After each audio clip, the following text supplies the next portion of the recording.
బాబు surety భవిష్యత్ guarantee అని ఇంటింటికి ఓదరు కొట్టారు. సంవత్సర పాలన అయింది.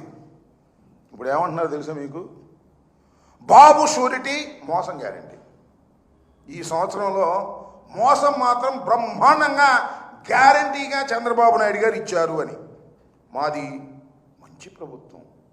ఎవరు చెప్పుకుంటున్నారు? ఆయనే చెప్పుకుంటున్నాడు, జనం చెప్పుకోవట్లే. జనం ఏం చెప్పుకున్నారు తెలుసా? హామీలు ఇచ్చి ముంచిన ప్రభుత్వం చంద్రబాబు నాయుడు గారిది అనేటువంటి మాట చెప్పుకుంటున్నారు. అసలు ఒక విషయాన్ని ఇక్కడ నేను మీకు చెప్పాలి, రాష్ట్ర ప్రజానీకానికి తెలిసిందే.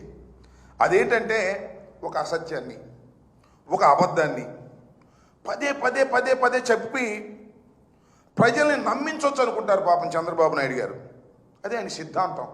రాజకీయాల్లో వచ్చిన దగ్గర నుంచి అదే. ఒక అసత్యాన్ని, ఒక అబద్ధాన్ని చెప్పడం, దాన్ని ప్రచారం చేయటం. ఆయనకి నేను ప్రత్యేకంగా చెప్పాల్సిన అవసరం మీ అందరికీ తెలుసు. మీడియా బలం చాలా స్ట్రెంగ్త్ ఉంది. ఆయన ఒక్క అబద్ధం చెబితే ఆ అబద్ధాన్ని నిజమని ప్రచారం చేయడానికి ఎల్లో మీడియా 1, 2, 3, 4, 5, 10 ఛానల్ దాకా ఉన్నాయి. ఇవి కాక మళ్ళా సోషల్ మీడియాలో ఆయన యూట్యూబ్లు పెట్టుకుని కొంతమందిని పోషిస్తున్నారు. అంటే ఒక అసత్యాన్ని, ఒక అబద్ధాన్ని పదే పదే చెప్పి ప్రజల్ని నమ్మించాలనేటువంటి ప్రయత్నం చేసేటటువంటి వ్యక్తి నారా చంద్రబాబు నాయుడు గారు. అది 1 సంవత్సర పరిపాలన చేశావు. ఈ సంవత్సర పరిపాలనలో నువ్వు చేసింది ఏమిటి అని అడుగుతా ఉన్నా. ఇచ్చిన హామీలను నెరవేర్చావా?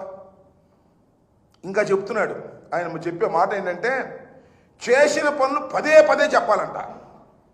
మనం ఏదైతే చేశామో ఆ చేసినటువంటి పనులను ఈ తొలి అడుగులో వెళ్ళి పదే పదే పదే చెప్పాలి, రికార్డ్ చేయాలి.